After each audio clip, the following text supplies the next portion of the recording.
Explore more of the world, engage with others, and embrace global cultures. Perfect.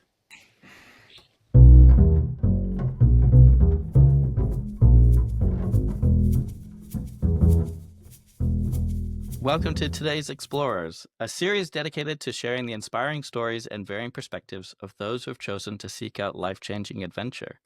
On the line, I've got Kyla and Randy. Hi. Hi. Right, let's jump straight into it. Maybe you could tell us where you are in the world. So today we are in Belgrade, Serbia. We just flew back yesterday from Canada, and tomorrow we go pick up our adventure vehicle Gimli, who's just a couple hours south of us here. My next question would be, what's your background leading up to seeking exploration? Yeah, so I grew up in southern BC, spending a fair amount of time outdoors, as people in Canada tend to do. And I've always been like obsessed with traveling ever since I was a small child. Didn't get to do a whole lot of it growing up, but knew it was something that I always wanted to do. And then we did a family gap year in 2017, 2018. And on that trip, we actually were kind of introduced to overland travel.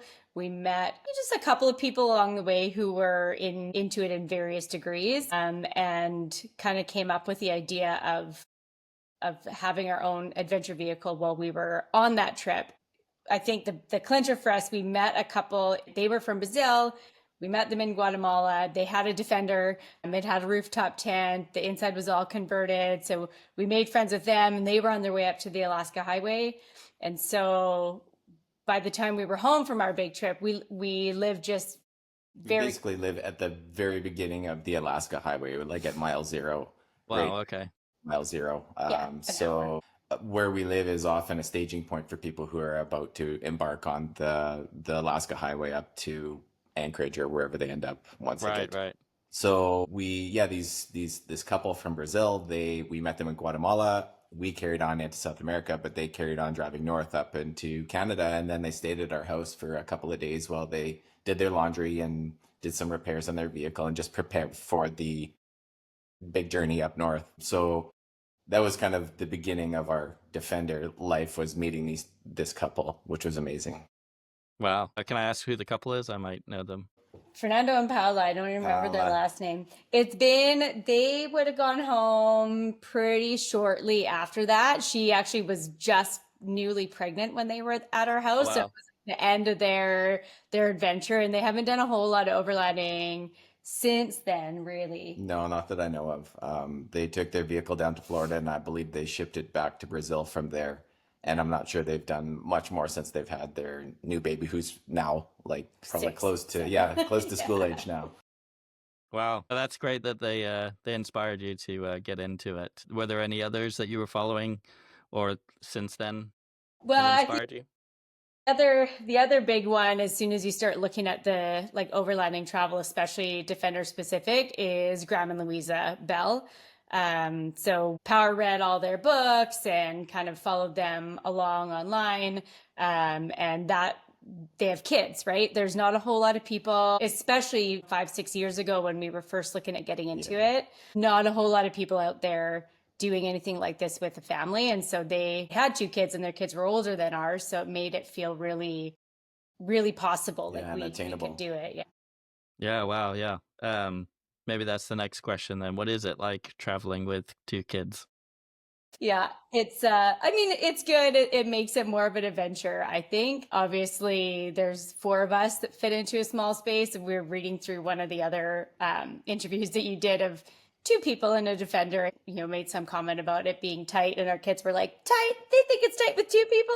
We should try it with four. Yeah. So It definitely adds a entire new logistical component, and not just managing, like moving things around, but we need to fit four people driving, four people sleeping in the vehicle, which in and of itself is a feat. But then on top of that, you have four people's emotions and Yeah, needs and wants all crammed into there as well. So yeah. we have to have food for them, we have to have comforts for them, we have to have entertainment for them, we have to have schoolwork for them. So it definitely adds a component. Not It's not difficult, but it gives it a challenge to overcome every day.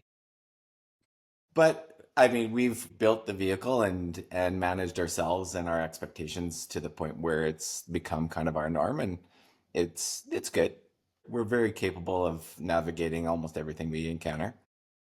That's great. I think it's a little bit different too because we're part-time, right? We spend a handful of months overseas living out of the vehicle, overland traveling, and then we go home for a handful of months. And so there's always this little bit of an element of like, oh, well, we didn't get all the schoolwork done that we were supposed to. We'll just do it when we get home. We got 3 months at Right. home to about that.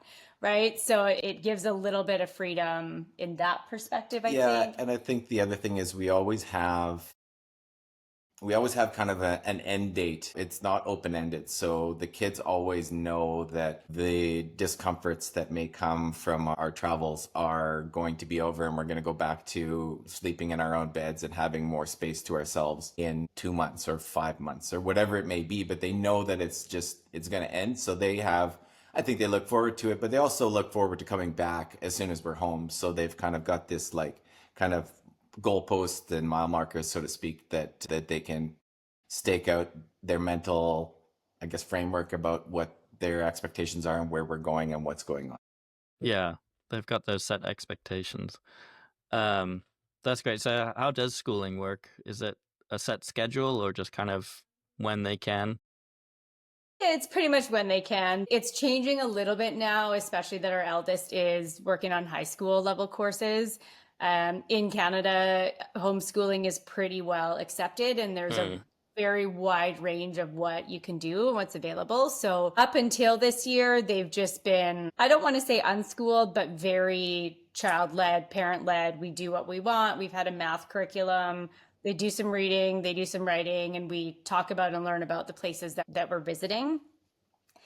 This year with our oldest, with Calais, it's a little bit different because she's actually got proper curriculum that she needs to follow. So she's doing an online math course, which means we need access to internet.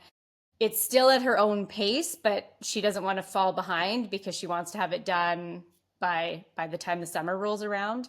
Yeah. So there is some time that we need to find to fit Yeah. schoolwork in where there's internet. So Yeah, it's been very unstructured leading up to this year, but this year it's not structured by any means, but it's definitely got more components where we have to make sure that we're committing certain amounts of time along the way. We can't leave it for weeks at a time and then just jump back into it for just a couple of days. It has to be, I'm going to say this trip especially, we're going to have more commitments Right. that we're going to have to meet daily, if not every second day. yeah, typically we take advantage of like colder days or rainy days and we'll go find a cafe to hang out in and have a coffee and the girls will do their schoolwork And we'll do work. and we'll do some work ourselves too, yeah. Or if it's going to be rainy for a couple of days, we'll get an Airbnb and it's just like we do nothing but schoolwork and work for a couple of days. Well, we've got good, dry, inside space. We can separate ourselves a little bit so it's quiet, and then we'll just get a bunch of stuff done. And then when the weather gets nice, we are back outside and we ignore it for a little bit. That's cool. That's a good rhythm you've got.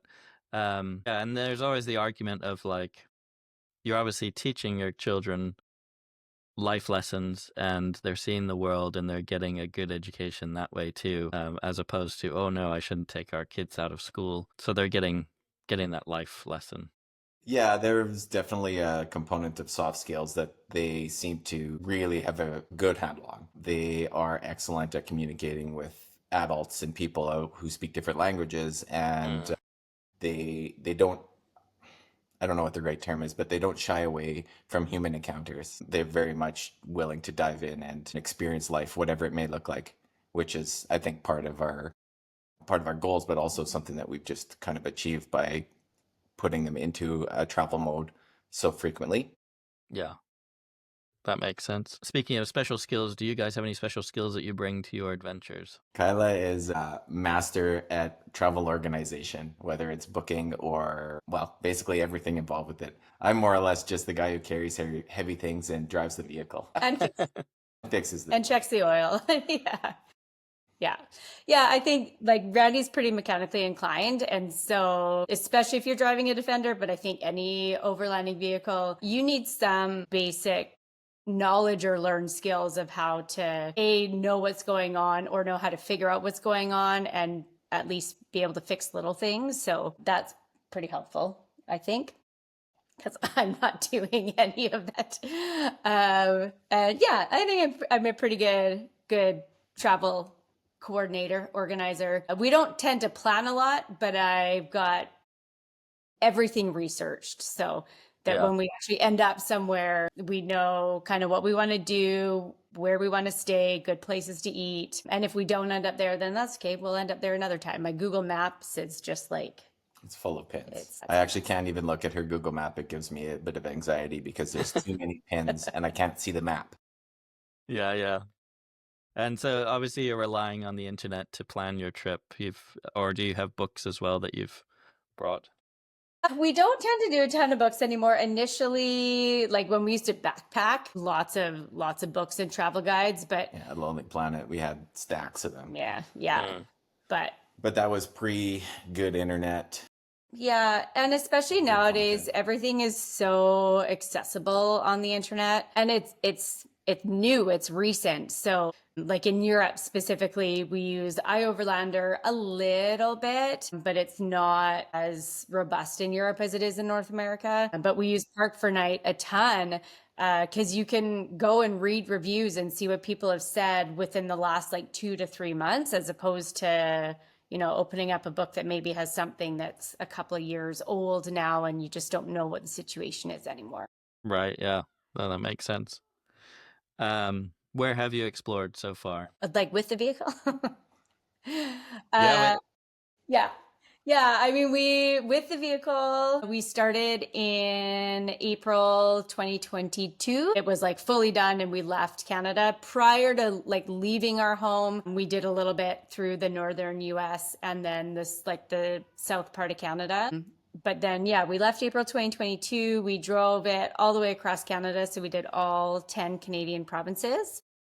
And then we shipped it from there to Liverpool.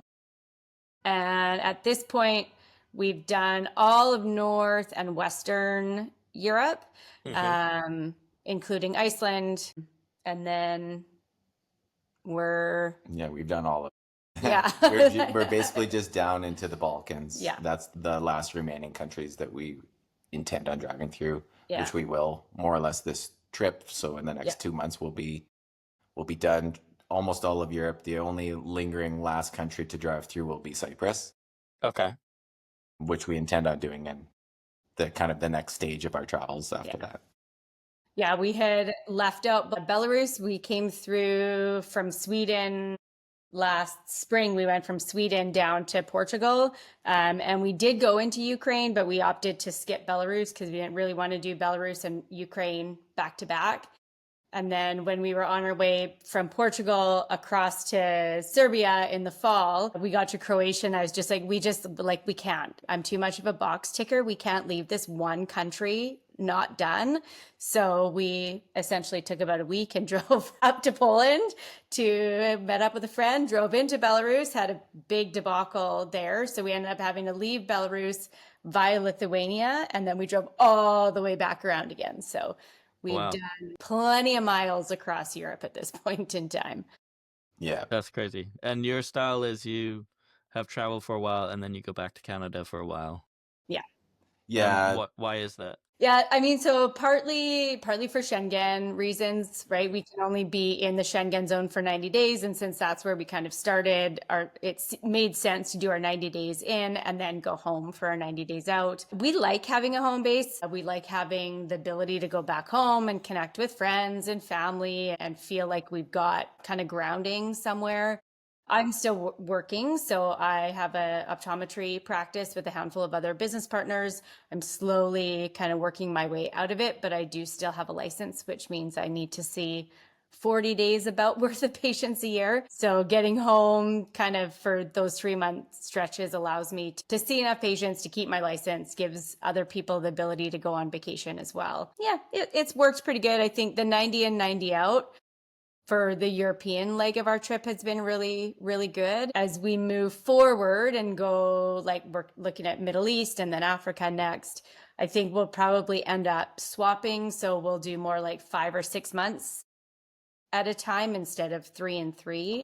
Mm-hmm. Yeah, and it'll be less dictated by that 90-day line in the sand. It'll be more dictated by whatever kind of convenient place there is to stop. So if it's going to take us 5 months to get to a place where we can stop and then take a break and maybe head home or whatever our plans are, it'll be more driven by life than by, government requirements. So Right. I think the 90 in 90 out has been very nice because it's been kind of rhythmic, and we are fortunately chosen the shoulder seasons, so we haven't ended up here in the miserable winter weather, and we haven't Mm. ended up here with the huge summer crowds during summer holidays. So we've been able to kind of skirt around the fringes. The one side of that is that we've ended up with some kind of marginal weather from time to time, but at the same point, it's been okay. I'm looking forward to being able to kind of dictate our own timeline more so going forward once we're done in Europe. Yeah. And how does that work with the vehicle? I'm assuming there's no requirements to get it out by a certain time, the same as Schengen. And then where do you store it when you go back? Yeah, so Schengen's such a pain in the butt, but luckily it's not such a pain for vehicles. So vehicles can be in every country in Europe for up to 6 months at a time. Oh, okay. And that's pretty loose. That's kind of what I've mostly found. No one has checked our vehicle anywhere that we've been. We basically drove it. We got into Liverpool. We got like one stamp at the port and drove out, and that was kind of it. Mm. And then when we brought it across into France, like nobody even cared about the vehicle. And we've now been in and out of the Schengen zone multiple times, and it's been easy. We've found places to store it via the Land Rover community, knowing kind of we'll have an idea of where we want to be. And then I just go post on either like the Overlanding Europe Facebook group or like the Land Rover Defender Worldwide group and just be like, hey, I'm looking for somewhere to put my vehicle in this about area during this about time frame. And every time I've had multiple suggestions. So people have offered their own garages. We stored it with now friends, but their place in Sweden, just at the back they've had a big garage unit that was heated and it was there for the winter. So heating was really important for the winter in Sweden. It was just tucked in the back of the garage. We've had it stored at a shop where we had some work done while we were gone. We've just found like parking, like auto parking, long-term parking storage in Portugal. Yeah, paid just like a business. That's what they do. Just so Right. happens in southern Portugal, there's a lot of Northern Europeans that like to come down and do vacation, and they have a summer home, Winter home. winter. I guess it's a winter Yeah. home in southern Portugal, and there's a business that's basically made itself from storing people's vehicles. And he's also a Land Rover owner. He's got a disco. So that, there's always a little bit of a community there. This time we've got it stored actually with a fellow Canadian who's living in Serbia, which is why I was like, why is it in Serbia? Well, because we knew somebody here. And so we felt pretty safe leaving the vehicle here. That's great. Great, you can rely on the community. Great. You mentioned Middle East and Africa next, but what are your top 3 next destinations you're looking forward to? Yeah, I feel like I'm going to say 3 different things than what I said in the written interview because it's kind of like everything. Why don't you answer that then instead? Well, I'm really, really excited to enter Africa, use that Land Rover where it was meant to be used, and go do safaris in East Africa and South Africa with it. I'm also very, very much looking forward to Australia whenever we get there. I think that's my top 2. And then I don't know what a third. I mean, everything else kind of falls into the next category after that. I'm a little apprehensive about what the drive across Asia to get to, if we do that kind of drive across to South Asia, what it's going to look like, because things are very fluid and change all the time. So whether or not borders are open and all of that business is yet to be determined. So as far as the 2 that I'm looking for, those are it. And then after that, everything else is just kind of the same. That's great. Where would you recommend people visit? So in Europe, I think my favorite place in Europe for overlanding, I think was Spain. Now I'm going to caveat that with the fact that we haven't actually done the Balkans yet. And so a lot of people really enjoy overlanding in like Bosnia, Montenegro, Romania, because there's lots of mountains, lots of freedom to wild camp. And we just found that in the rest of Europe, it's pretty restrictive. So sometimes we felt like we were overlanding, and lots of the times we felt like we were just road tripping and staying in campgrounds, which was also fine, but it doesn't have the same kind of adventure spirit. Spain really felt like we could be outside. There was good off-road tracks. We could get away from the coast and wild camp without a problem. Yeah, I really enjoyed Spain. So that would be my recommendation. As well as Iceland, I think just the whole experience of like taking the ferry from Denmark to Iceland. And Iceland is so set up now for overland vehicle, mostly for camping. It's a lot of tourists will go and rent a tiny little camper and camp around the island. And so you have to stay at campgrounds these days, but they're pretty well set up. They're all over the place. You can find them in even the most remote places. And it was just good for the vehicle, right? Like it was that's what that vehicle was made for. Yeah.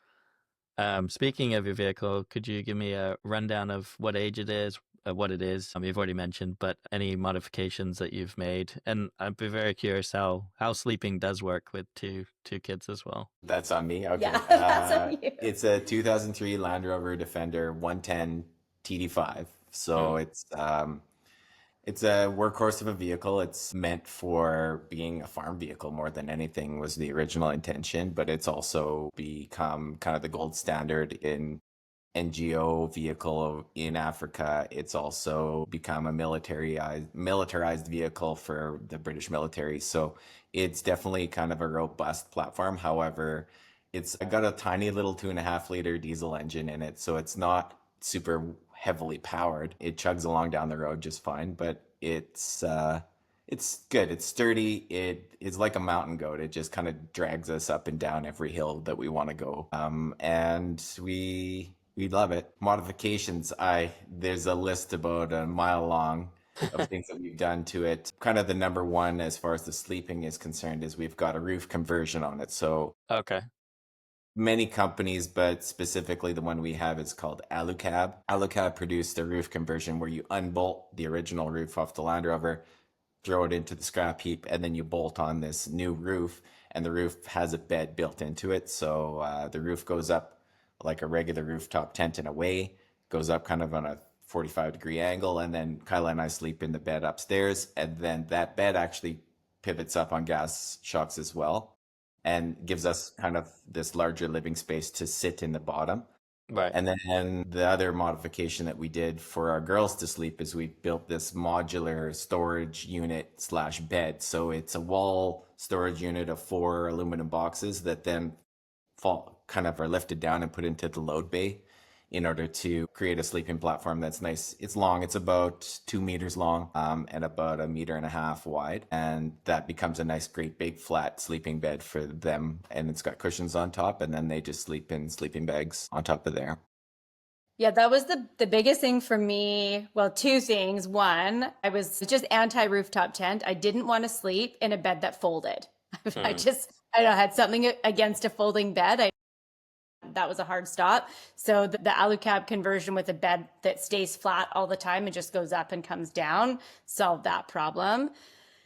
And the other thing, most of the Defender conversions or any overland vehicle conversion in something small that we've seen had like the cabinets up the one side and then 2/3, like they kind of took up 1/3 of the space and then the bed took up 2/3 of the space, which is about the size of a twin bed. So for like a couple sharing that bed occasionally, I think that's okay. But for our 2 growing daughters having to share that amount of space all the time, it just didn't seem like it was the best decision. The modular cabinetry that we kind of designed and had built solved a lot of problems. We still have all the storage space. We can still use it to like sit and eat. The girls will sit in there and do schoolwork. We've got little drawers or like a table that pulls out of the cabinets, but it gives them the full width of the back of the vehicle to be able to sleep in.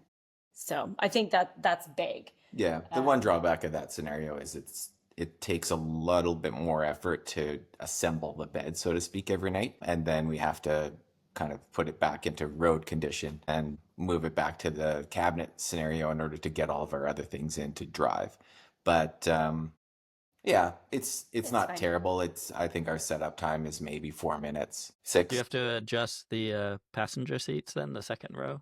Yeah, the seats they fold down. So that Okay. initially we actually Randy kind of rigged the seat, like we bought some cheaper seats and he rigged them so the seat backs actually came off and then we would just stick them in the front wheel wells.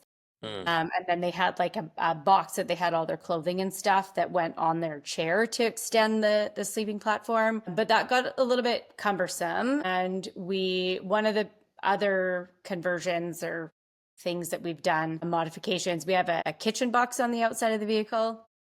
We put that on about a year and a half ago. And it just freed up so much of our cabinet space inside because now all of our cooking gear and kitchen stuff was outside of the vehicle. And so then there's now room for the girls' clothing to be in the cabinets. And so when we were in Spain in the fall, we actually replaced the back seats with some seats that just fold down.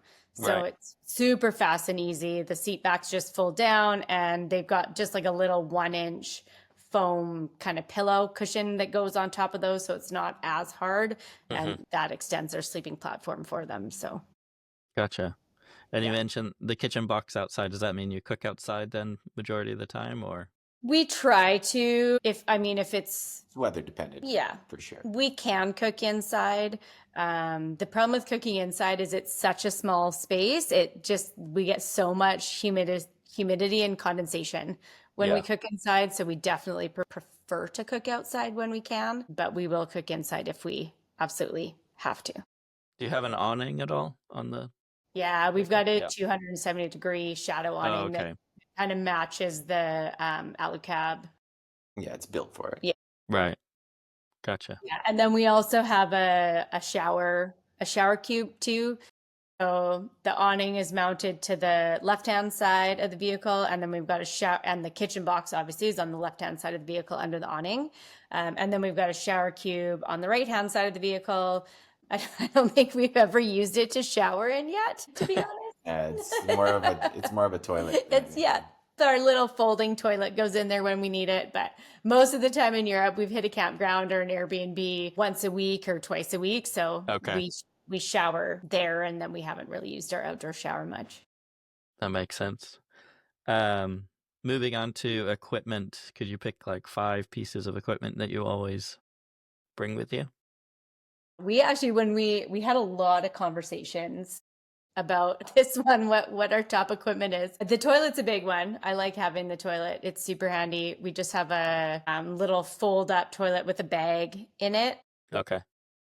We started when we drove across Canada, we started with a small chemical toilet, but we just found that we didn't use it enough to justify the amount of space that chemical toilet took up in the vehicle. Yeah. And so we actually had our friends, their outdoor cookies is their handle. They had this little portable one that they found, like folding one that they found on Amazon. So we're on our second one now. The first one we bought was fabric, and that was a really bad idea. The one we have now is all plastic, and that works really well. And then we just have some bags that we use with that for worst case scenario. And then on that same train of thought, my favorite thing is my Go Girl. It's like purple penis. Yep. So we've got that and a yellow Nalgene bottle with a narrow lid. That gets used almost daily because it's just, I don't like having to crawl out of the roof to go pee, even first thing in the morning when it's cold outside. That would be my number one thing would be the Go Girl. Gotcha. Yeah. Do you have one? My coffee maker is pretty instrumental. And that coupled with the jet boil, I guess. Those two work really well. How do you do your coffee then? Pardon me? How do you do your coffee then? I have a French press. I've got a Stanley. It's like a stainless steel thermos. So it's got a vacuum kind of void to it. So it keeps it nice and warm. And I just grind my beans, chuck them in, throw boiling water in, wait 4 minutes, plunge them, and then I drink it. I can drink right out of it, or I can pour it out and drink out of a coffee cup. But it's easy. It doesn't take up a lot of space. Works really well. All we need is water and coffee beans, and I can do the rest. No electricity needed. And yeah, I don't know what other pieces of equipment do we have that My vacuum. I like my little vacuum. yeah, you got a vacuum. Especially with 4 of us in the vehicle. It gets so, I sweep and vacuum almost every day. I put the boxes up in the morning and then sweep it all out. Yeah, we were in Iceland waiting for the ferry, camped at the campground for the night. And the lady in her van beside me was vacuuming out her vehicle. And I was like, what is that? What is happening right now? Where did you get that? Yeah, we have this little Eufy car vacuum. It's, I don't know, like this big. It's not as wide as an Nalgene, but a little bit longer. So it fits perfectly in our storage space. And it's just got a little handle. So to get in between the girls' seats, the food and stuff drops down there. And it's USB-C chargeable. That'll be handy in the desert when you go to Africa. Yeah. Right. Yeah. Yeah. I'm actually getting nightmares about that right now, but yes, we'll be very grateful for it at that point in time. Yeah. I think those are my biggest three anyways. The heater, we have a heater, not that that's really equipment, but man, we've got a Webasto diesel heater. Okay. We have used that almost every night the entire time we've been in the vehicle because it's been Canada or Europe in the spring and the fall, and it might be warm during the day, but it's chilly at night. So the Webasto heater I don't think at this point we could live without it. It's the comforts. I think that's always a debate. It's like, how rustic can you be car camping versus camping with tents and things like that? But comforts are important, especially if you are traveling for quite a while. Yeah. Yeah. And I think if everybody's attitude is just marginally better, then you have way fewer conflicts, and everybody's life is just better because they're happy and comfortable. Yeah. If we were all cold and angry, then it would probably turn out to be bad, and the ability to carry on would be lesser. Yeah. Yeah. Is there anything that you started out with that you got rid of I know you mentioned the toilet, you changed that, but anything else? Yeah, it seems like every time we go back and forth, we've got something coming and going with us. Yeah, we've changed things along the way, but nothing big, I guess, just kind of. Yeah. So we had 4 wolf packs. Well, we had bikes. So we had 4 folding bikes when we started. Wow. And we carried those around for quite a while. Actually got rid of them in Portugal. At the very end of last spring, we left them behind. We used them a handful of times, that we just didn't use them as much as we thought we would. And it's a lot of extra weight and space. So they kind of lived on our roof. So we got rid of those. And then we had 4 wolf packs made by Front Runner that just had a bunch of stuff in it. The thought was that they'd go on the roof, but the bikes went on the roof. So they went in the load bay. And then when we got rid of the bikes, we actually brought the wolf packs home and replaced those with waterproof bags for the roof. Oh, okay. They're a lot lighter, and then they can expand when we need them to have stuff in them, and they can shrink back down when they're not full. So they're just a little bit more versatile. Mm-hmm. And then we've got a bonnet bag now for all our recovery gear. So I feel like that was a big change, like the wolf packs. Oh, we were to the full. bags. Yeah, when we had the bikes, we were completely full. The roof rack was full. We had a waterproof bag on the roof already. And then the wolf packs were in the back, and we were just like to the brim full. And after the bikes were left in Portugal, we made a few modifications to what we had, and now our load bay is almost empty. Like, it's very, very minimal in there. And we leave the things that are not used daily on the roof in the roof bags, and the struts that push the roof, like the bed and the roof up and down every day, are strong enough that they can just go up, and we don't take things off the roof more than, I don't know, once a week maybe. So as a result, like, our setup time is reduced to as small as it can be, especially with the change in the seats. Like, we just pull a couple of levers and push the roof tent up and pull 3 things out of the load bay, and we're ready. It's very fast, very smooth. We have a system in place now where Kyla does her things, I do my things. She took a video at one point when we were in Iceland, and it looked like it was just me doing stuff, and she just crawled inside it. But she was doing stuff inside. And so it's a pretty slick system now. I can't think of much that we could change now to make it better. Changing the seats, like when we changed the girls' seats, that was a big thing as well. Have you considered a trailer at all? No. Don't I, want a I trailer. on it for about 1 minute, but it's one more thing to have to worry about. I mean, the nice thing with the trailer is you could leave it set up at a campground and drive the vehicle somewhere. Whereas right now, if we're set up to camp, we have to basically take down the entire camp in order to go drive for Right, dinner yeah. or whatever it may be. So there is some convenience that a trailer would bring, but I think our intention is to be as nimble as possible when driving. And the trailers would cause problems when you start to get into some off-road situations. Yeah. Just on-road, but terrible road situations in Africa. I don't want to be dragging a trailer around. And Yeah. even for like things like shipping, Yeah. right? Like we've been on a surprising number of ferries at this point in time. And as soon as you add that trailer now, like because of the way that our setup is, we still count as a car, Right. You'd be right? Whereas, doubling. yeah. So everything just gets more expensive when you add the trailer.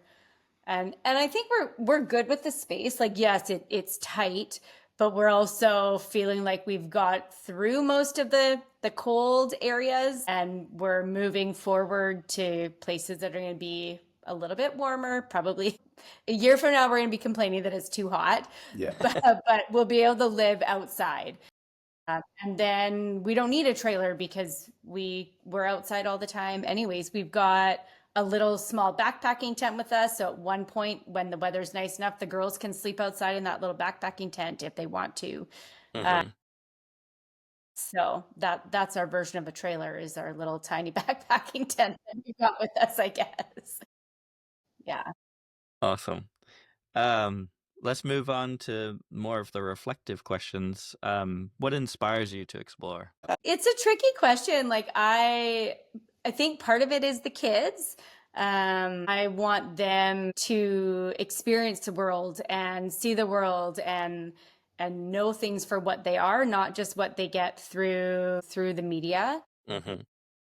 Because I think it's what we see through media and actual reality are very different things. And I think the fact that they've been able to experience that at such a young age helps them really internalize it. They're always going to be a little bit like doubtful of what they hear presented to them by the media, because they know that they've seen this and there's been this other side of the story from the time that they were little. And then I just like to see what's out there. I like experiencing other cultures and other foods and being uncomfortable. I think that's another thing that a lot of people are not very good at, being uncomfortable. And that's something that through the way that we've traveled, we've almost forced upon ourselves, that like ability to be comfortable being uncomfortable. And I think that's partly why, like, we've really enjoyed our time in Europe, but we're all like, we're ready to move on, because it's too comfortable. It doesn't feel like an adventure. It doesn't feel like we're really pushing ourselves because it's comfortable now. And the way we do it probably isn't comfortable for a lot of people, right? I tell people we're taking off to Europe to go camp for 3 months. They think we're crazy. But it's easy. People speak English everywhere. We know what things are in the grocery store now. We know what we're looking for. All those little nuances that are like Canadian versus European. Even walking down the stairs in our little apartment that we're staying at, having a conversation with my youngest about how in Canada, the first floor, like the ground floor is number 1, whereas here the ground floor is number 0.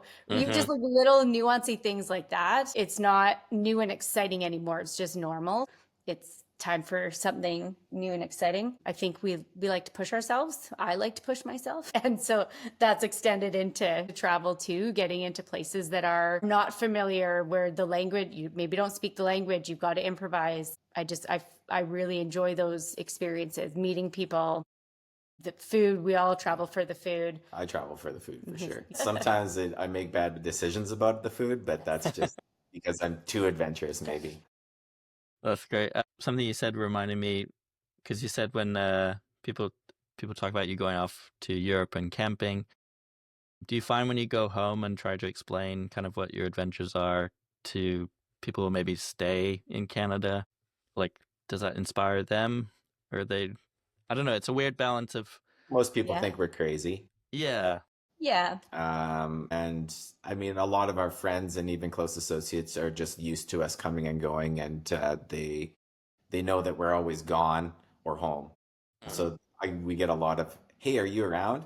type of messages, and then, "No, I'm here." "Okay, cool. When are you back?" type of thing. But nobody's put off by it who knows us anymore, I don't think.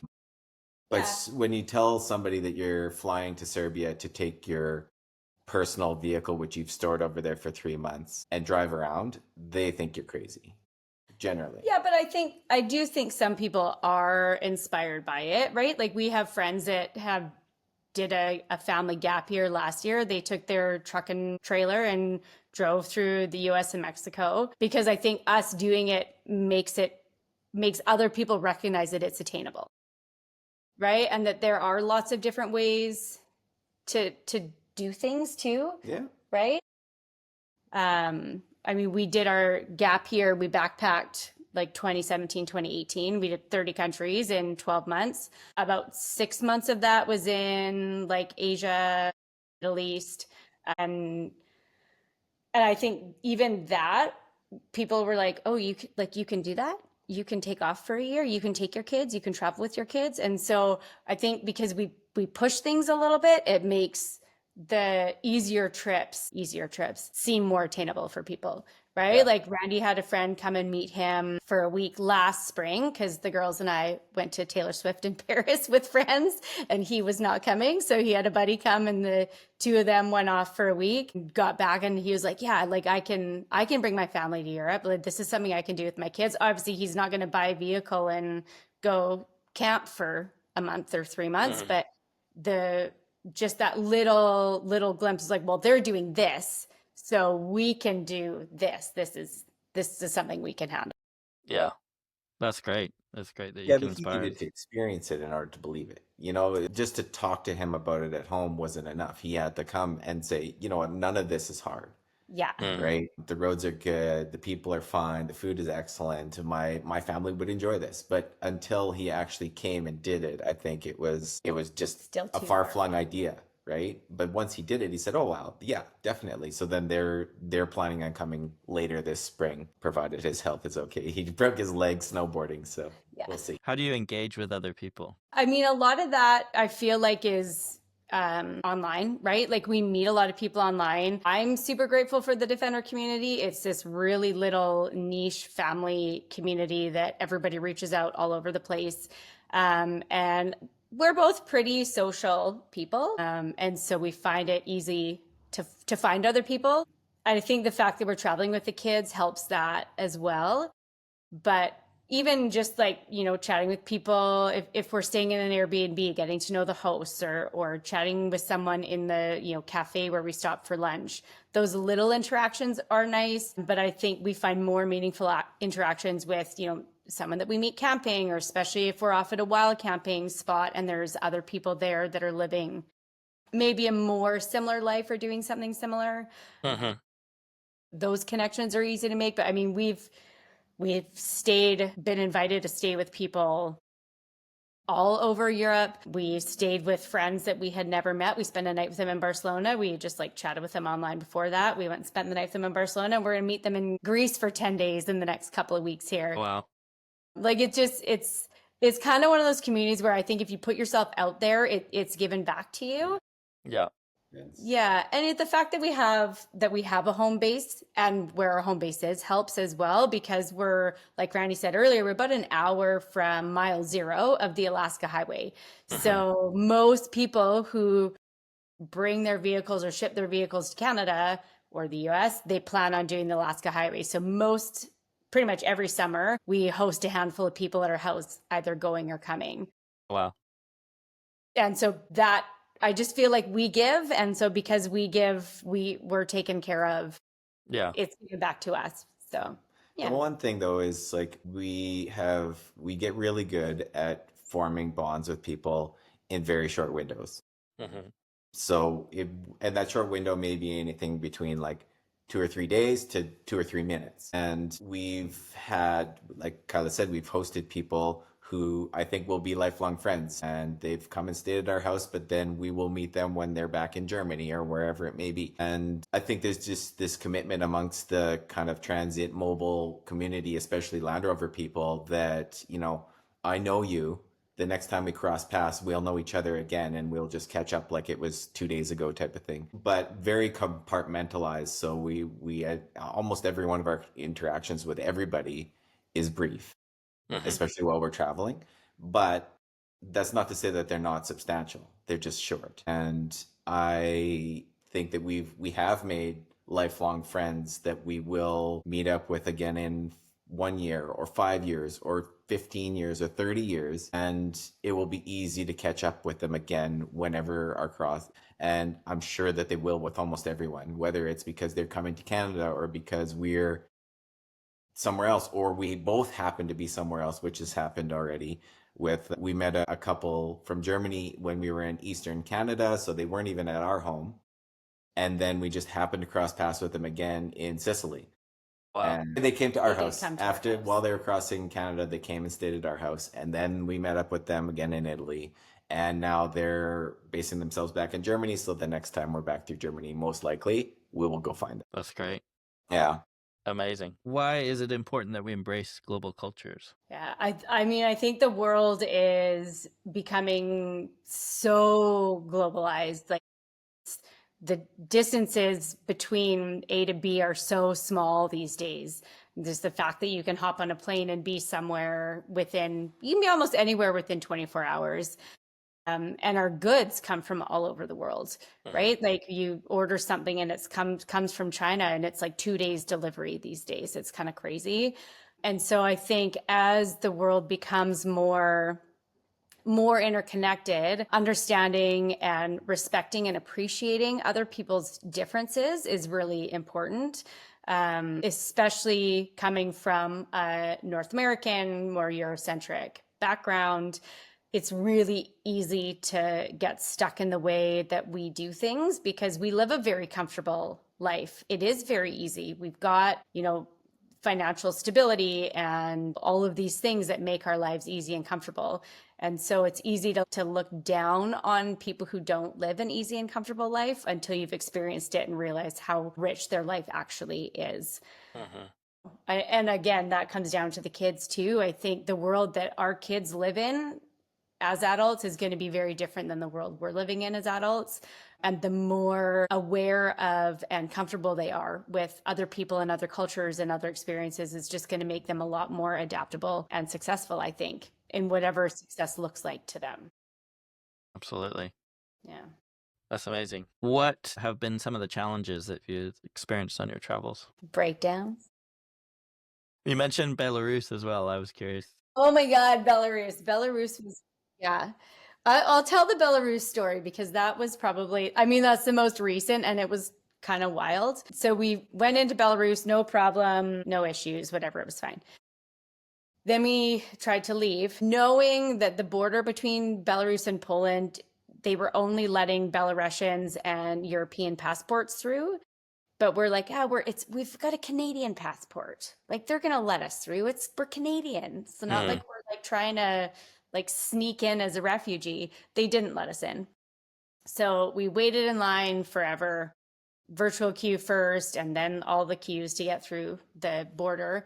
Got across the bridge to Poland. They turned us around. We had to go back to Belarus. We had to leave through Lithuania. On the way back into Belarus, we got a full car search. So the first time they just done a little like cursory one. This time, I think it was somebody in training and they pulled out everything. And I had some prescription medication in the vehicle from a surgery that I had when we crossed Canada, and I just had never gotten rid of it. Well, it was illegal in Belarus. So it was many hours and lots of not knowing what was going on. Finally, I had to sign a thing saying that I understood it was not allowed in the country and that I would dispose of it before I came back. Told me that they knew I wasn't a criminal, So that made me feel really good. I'm glad they didn't think I was a criminal. But the bureaucracy was just so ridiculous that I couldn't just go throw it in the garbage or down the toilet. I was like, can I just go throw it in the garbage? Yeah, not in Belarus. All right, can I go dump it down the toilet? Yes, not in Belarus. I'm like, okay. So we actually got our entrance stamps. Nullified. Big cross through them. We had to leave Belarus so I could throw the pills in the garbage on the Polish side.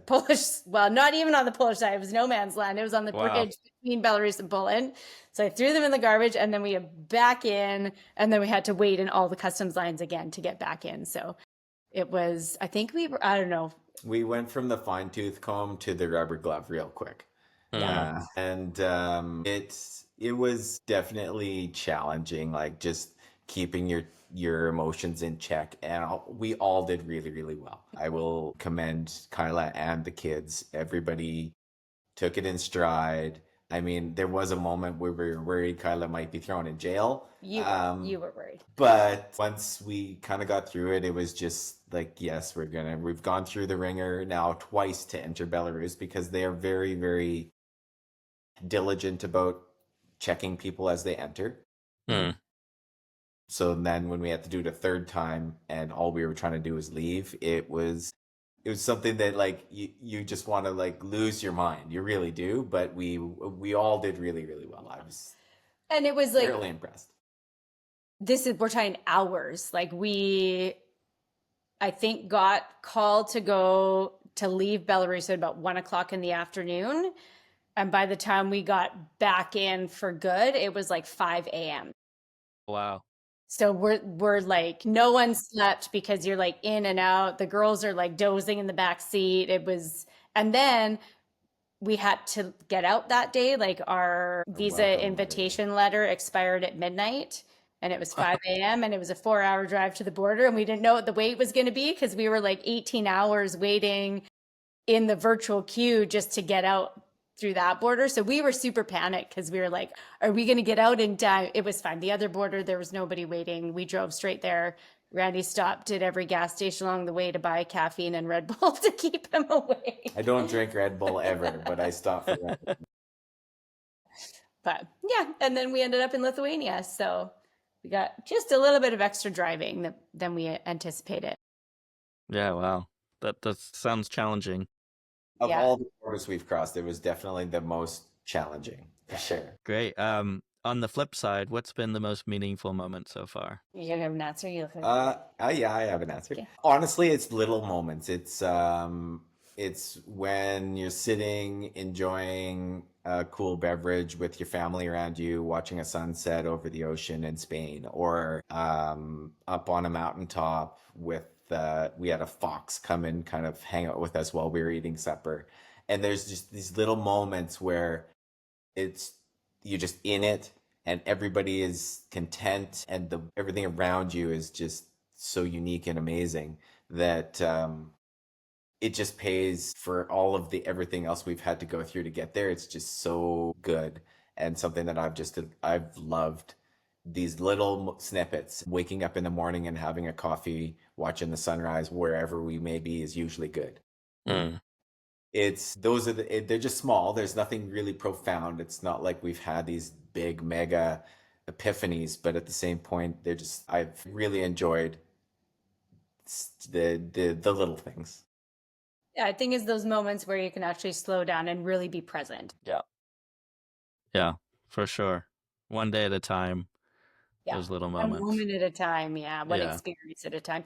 And it's hard because like when you travel a lot and see, our kids have been to like 80 countries at this point in time. They don't even know what country they're in half the time. They have to ask, or what currency are we using, or you see all the big things. Like we've seen all these big sites and all the history and all these cool cities. And so they all kind of meld together. And yeah, it's those little quiet, peaceful moments in between that I think are the most special. Do you have more of those because you travel, or do you have that also when you're back home, or does it, I don't know, become a blur when you're at home? I think they still occur at home, but maybe not with the same frequency. Mm. But I think when most people are engrossed in real life, between waking up, going to work, coming home, keeping house, running kids to activities, whatever your busy life looks like, and we all have them, there isn't as much time to take the 5 minutes to sit and be present and reflect the way that we get it when we're out and about. I think when we're traveling, those moments occur with greater frequency because we're not fully run off our feet. Mm-hmm. Yeah, there's more time for them. Take the time for them. We make the time. Yeah. What's been the number one lesson that you've learned through exploration? Always expect the unexpected. Nothing ever goes to plan. And I think the number one lesson is you just roll with it. There's always something to learn. There's always a story on the other side. You're always going to get through it, right? Like even, get stopped for trying to traffic drugs at the Belarus border, right? You still get to the other side of it.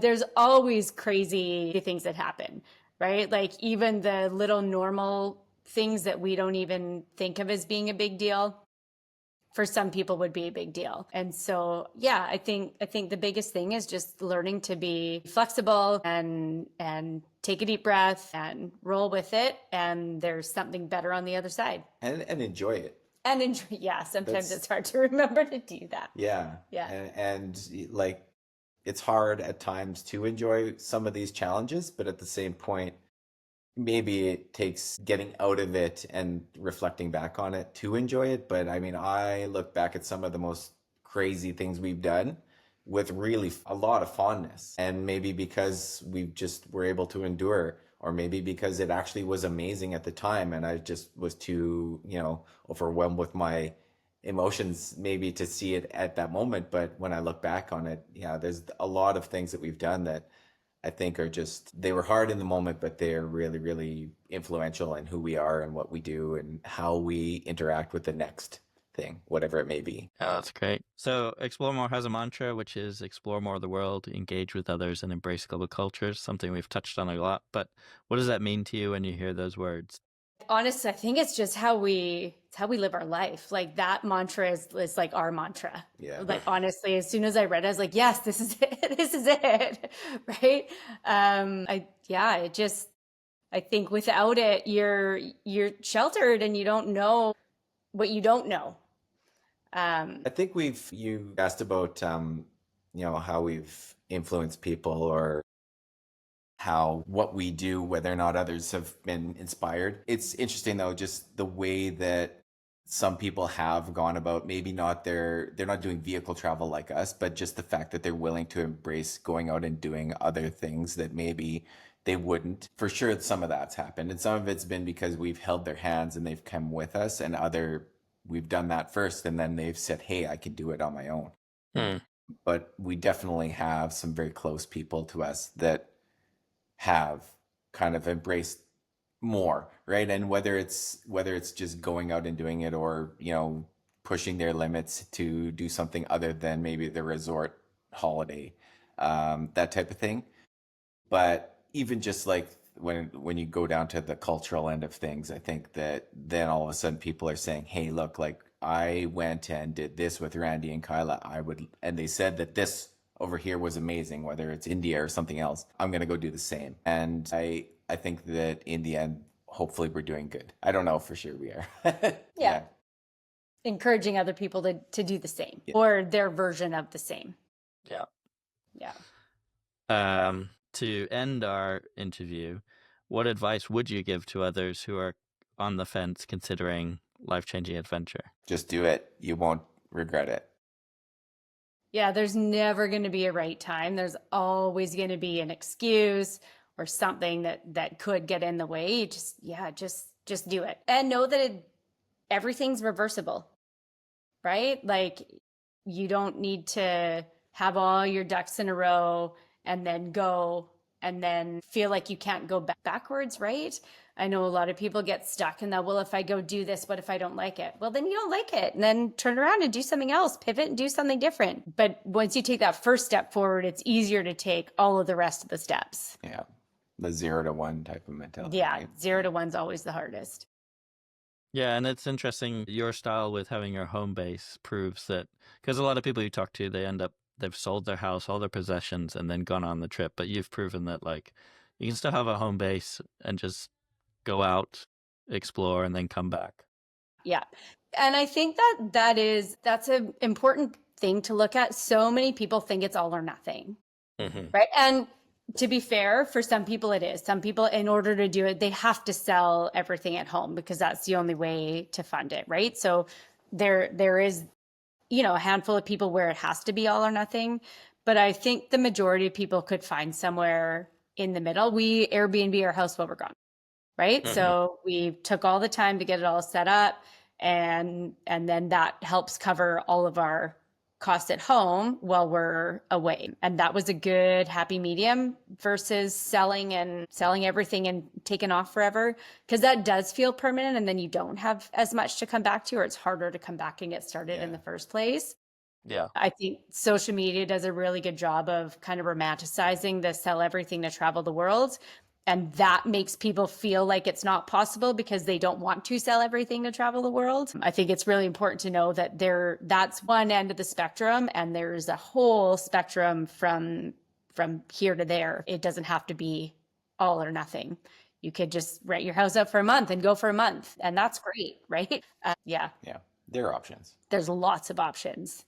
And we live in a world where those options are available, which I think it wasn't always the case, but now it is, and it's worked for us. Yeah, and everyone's style is going to be different, right? Like every single person is doing it a little bit differently, whether it's different vehicle choice, different pace of travel, different things that they're seeking out, different destinations. There's no right or wrong way to do it. And I think that's people get stuck in, well, I'm not going to do it right if I don't do A, B, C. There is no right. There's just what works for you. That's great advice. Great. Well, it's been really great chatting. How can people continue to follow your adventures and be inspired by you? Yeah, so mostly we keep our Instagram up to date when we're traveling. So our handle there is Where is the World? And then we've also got a website with a little bit of information about the vehicle on it, as well as Facebook and YouTube. But YouTube is nothing relevant about the vehicle. It's all from our gap year many years ago. That's interesting. So you don't continue the YouTube on your current travels now? It's, as you probably well know, keeping things up and going on YouTube is a lot of work. Yeah. And so it became the reason for me to do everything. So I was always filming the kids and running around with GoPros and flying drones. And I found I wasn't being engaged in our travel at the time. I'm happy that I did create the videos and take the content at the time, because now our kids can look back at that trip and kind of as a memory book. But at the same point, I wasn't there. I was the third party filmmaker that was just watching Kyla and the girls do everything. So now that I'm engaged in driving and doing all the other things, that's where I commit my time. And I just found I was not engaged enough for what we were up to. So that's why. Yeah, no, that's interesting. Hopefully in the future we'll have drones that just follow us.